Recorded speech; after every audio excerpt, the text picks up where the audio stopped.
दिव्यागारच्या part 5 मध्ये तुमच्या सर्वांचे स्वागत आहे. तर आजचा आपला पहिला स्पॉट आहे शिववर्धनच्या बीचच्या इथे येऊन पोचलो आहे. ते मस्त बसण्यासाठी चांगली सुविधा यांनी केली आहे.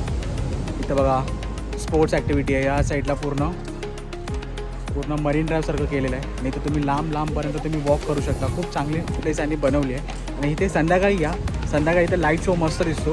आता आपण इथं दुपारचं आलो आहे कारण की आपल्या इथं पुढचा स्पॉट आहे हरिहरेश्वर. तर इथे मी थोडा टाईम स्पेंड करेन आणि रात्री येण्याचा प्रयत्न करेन कारण की इथे रात्री लाईट शो जी करतात ती खूप चांगली दिसते. आता सध्या तर मी इथून जास्त वेळ थांबणार नाही. आपल्याला हरिहरेश्वर करायचं आहे. इथे बघा मित्रांनो असं बसण्यासाठी खूप चांगली स्पेस केली आहे आणि इथे खूप जास्त बसण्याची स्पेस आहे. म्हणजे तुम्ही रात्री इथं सनसेटचा पूर्ण टाईम स्पेंड तुम्ही ते करू शकता. फॅमिलीसोबत येऊ शकता. इथे बघा जाण्यासाठी पाण्यावर जाण्यासाठी चांगले, पण आता भरतीमुळे पाणी इथपर्यंत खूप आलं आहे आणि तिथं बीच दिसतो. आणि इथं स्पोर्ट्स ॲक्टिव्हिटी पण आहेत. बनाना राईड्स मला दिसली, एक जेट स्की आहे, तेव्हा त्या साईडला जेट स्की आहे. अशा खूप साऱ्या राईड्स आहेत आणि रेट काढण्याचा प्रयत्न करेन.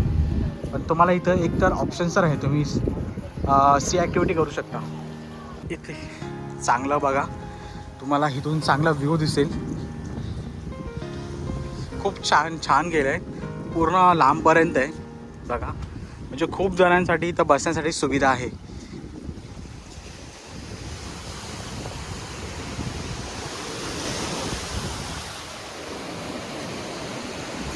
जो तिथून स्टार्ट होतोय बघा, तिथून जवळजवळ 1 ते 2-3 किलोमीटरचा पट्टा यांनी कव्हर केला पूर्ण बसण्यासाठी.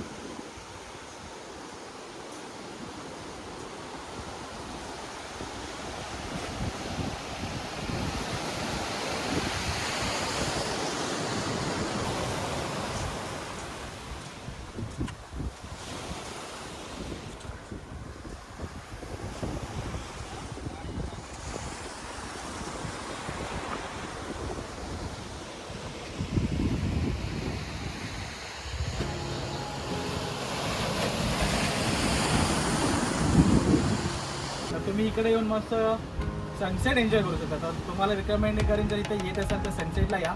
आमचे काही स्पॉट आहेत, तर तुमच्या बकेट लिस्टमध्ये हा स्पॉट असेल तर सनसेटला टाका. मी हरिहरेश्वर करून तुम्ही इकडे येऊ शकता. तर मी इकडे आलो आहे. आता आपला नेक्स्ट स्पॉट आहे हरिहरेश्वर. तर स्टे ट्यून. चॅनलवरती जर नवीन असेल तर चॅनलला सबस्क्राईब करायला विसरू नका. मी तुमच्याकडे असे चांगले कंटेंट बनवतो आहे.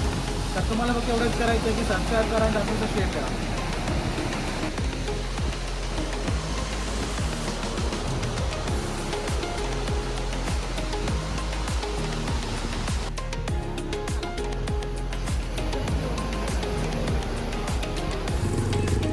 मी दुपारी जेव्हा आलो होतो तेव्हा इथपर्यंत पाणी होतं, ज्या दगडात नाही इथपर्यंत. आणि आत्ता बघा पूर्ण पाणी खालीपर्यंत गेलं आहे. म्हणून तुम्हाला बोललो की सनसेटच्या वेळी या. सनसेटला खूप छान तुम्हाला एक्सपिरियन्स भेटेल कारण की पाणी खालीपर्यंत जातं आणि सनसेट तुम्हाला खूप एन्जॉय करता येईल. आणि आता बघा इथे बसायला पण भेटेल तुम्हाला. बघा अशा मध्ये रिकामी आहेत सनसेटच्या वेळी. सनसेट आता होणारच आहे. 6चा टायमिंग आहे सनसेटचा. तर मित्रांनो, श्रीवर्धनमध्ये खूप छान प्लेस आहे. मस्त, मला आवडली. एवढी शांत प्लेस आहे ना, खूप मस्त आहे. बघा लांबपर्यंत पूर्ण बसण्यासाठी जागा आहे. सिटिंग एरिया मस्त दिला आहे. इथून तुम्ही तुमचा सनसेट एन्जॉय करू शकता. समोरच सनसेट असा होणारच आहे अर्धा तासामध्ये. मी आता हरिहरेश्वरला होतो. हरिहरेश्वरवरून मी विचार केला की माझा लास्टचा जो डे असेल तो मी इथेच संपवणार श्रीवर्धनमध्ये. म्हणजे सनसेट इथून बघणार. तर एन्जॉय करून तुम्हाला पण सनसेट दाखवतो.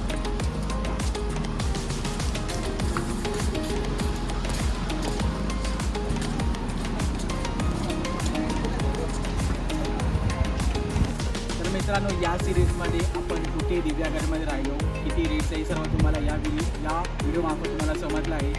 मुरुड जंजिरा दिव्यागडचे सारे टेम्पल्स आपण कव्हर केले, प्लस हरिहरेश्वर आणि शेवटचं म्हणजे श्रीवर्धनमध्ये सनसेट बघण्यासाठी आलो. तर ही सिरीज जर तुम्हाला नक्की आवडली असेल तर लाईक करा. चॅनलवरती जर नवीन असेल तर चॅनलला सबस्क्राईब करायला विसरू नका. तर सनसेट आता होतच झाला आहे. मी इकडे एन्जॉय करतो. तुम्ही ही लिस्ट नक्की बघा आणि जास्त शेअर करा. जे पण दिव्यागडमध्ये राहत असेल, कुठे रूम बघत असतील, हे तुम्हाला या व्हिडिओमार्फत समजेल आणि कोणते स्पॉट तुम्ही कव्हर करू शकता. तर भेटूया पुढच्या व्हिडिओमध्ये. Till then bye bye guys.